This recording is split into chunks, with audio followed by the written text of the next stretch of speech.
Hey there, onslaught of knife reviews continues. The Spyderco Mantra is on the table today. I've done a bit of an unboxing and a preliminary overview of this knife, and I've carried it for some time now, on and off with about 3 or 4 other knives, and I'm pretty sure I can offer a pretty balanced review now that the dust has settled.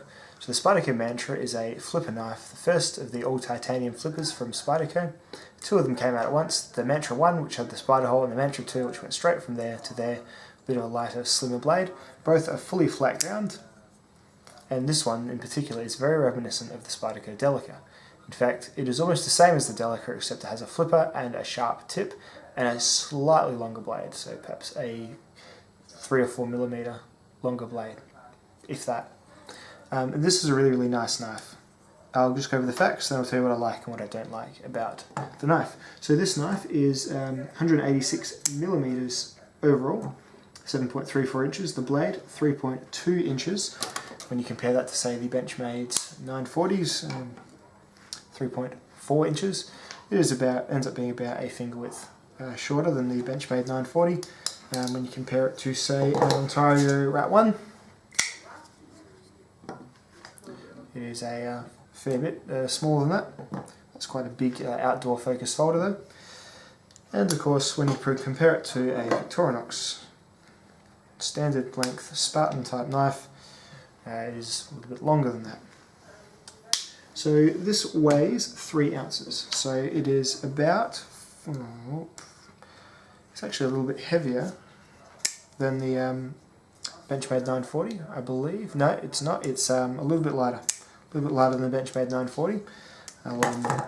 I will check that fact and get back to you because I'd hate to be wrong.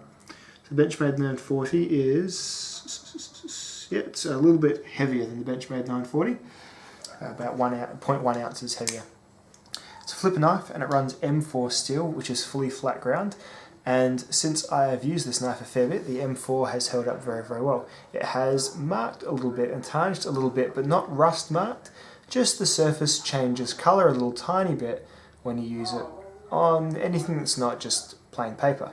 And that's fine. I'm not bothered about that happening at all. It just gets this certain cloudiness to it, which my knives, I know I collect knives, but I use all the knives that I collect, and I don't mind when they start looking like they're being used, so it's fine. And I must say, of all the steels I've ever used, this has stayed factory sharp for the entire time. It is quite obscene how good this steel is. I've used it on all sorts of material. I've used it on the heavy rope that I use to test my sort of fixed blades and serrated knives on, and it stays very sharp. It just slices like crazy. It's really something else. I'm sorry, this rope's just a bit short, so it's hard to get a grip on it, but it's like, the weirdest way to say it, it's like cutting things is almost accompanied with this steel by like a machine-like clink sound. It's really impressive. It's unlike any other steel I've used, it really is, and it's just still hair-popping sharp, and it's really quite mystified me as to how they do that. I know that they do it with a whole crap load of carbon supported by all sorts of other cool little elements. I'm not a steel chem guy, but I'm fairly certain this is one of the better edge-holding steels you can get at the moment. So I must stop and talk a little bit about the steel, and I guess I've already sidled into what I like about the knife. The steel is the first thing I like, and I like the blade shape. Everyone should like this blade shape. It's a Spyderco Delica's blade shape, and it slices like crazy, and also has quite a nice little tip on it. The Delica had a little drop point tip going right down the front. Still an okay piercer, but this one, you could pick splinters out with that tip. Very nice, but I guess on the flip side, very delicate. I like the general appearance of the knife. I like the titanium.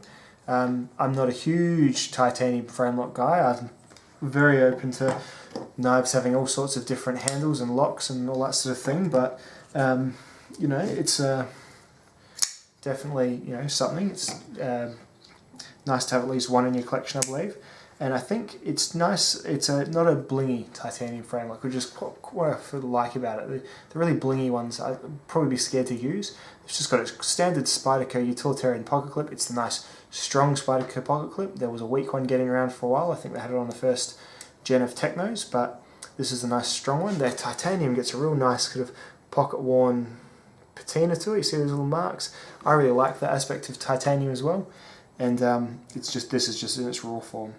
Really, really nice. A couple of standoffs and backspaces there, which I like too. In general, the look is good. Flipping action, very crisp once you get it. Once you get the hang of it. Very, very good knife. Very good looking knife and very good handling knife. And there's another good thing about this knife, it has a very, very nice grip. It's square and it's slim, but for, you look at this knife, you mentally prepare yourself how it's going to feel in your hands, and it feels just like that. So it's got a good thumb ramp on it. It's a little bit boxy, it is. It's how things go. It's having a frame lock going across there makes for a very thin part of the knife to grip here. So your finger fat folds over itself a little tiny bit. Good for EDC, probably not that great for continued hard use tasks, because you might start to find a little bit of discomfort. Not the comfortable handle that, say, the Benchmade 940 has, just that extra squared out bits for your top of your thumb to almost completely reside on, and for the fat under your finger here, this part, to completely rest on there. So not quite the super comfy handle, but still rather comfy and ergonomic. What don't I like about the blade? Well, it's a tricky one. There isn't a great deal. I struggle with this one with dislikes even more than the Benchmade 940, and that really shows how much I really like this knife. There's nothing wrong with this blade at all. I guess I'll anticipate what some other people might not like about it. One is that it's not a super high strung flipper, so it's not got a crazy strong detent like the Zero Tolerance 0909, which fires out no matter how you really slide your thumb or flick your thumb or push your thumb down that, sorry I wasn't locked in, down that flipper, as long as the knife is fully closed. This one you need to learn the knife just won't impress you straight away, so you need to learn to push with your finger against the tip of the flipper as if you're pushing it into the knife handle almost completely horizontally, and that is what springs the knife out. Some people might not like that, other people might think it's a bit small, other people might think it's a little bit thin. However, I'm not bothered by either of those points. Yeah, and it's $275, which in my opinion for these materials is actually okay. Like, I don't see the Benchmade tax being applied here in Spyderco form at all. So I'm sorry to say there isn't going to be too much controversy in this review at all. This is one of the best knives of the year, easily. It's a really nice understated utilitarian flipper that you won't be scared to use because it looks like the Delica you've always known, but it offers far superior cutting performance and edge holding than pretty much any other knife I think you'll come to buy this year.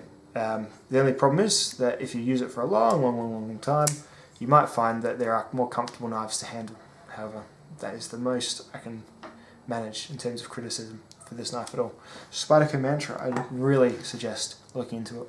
Thanks very much for watching this review. See you in the next one.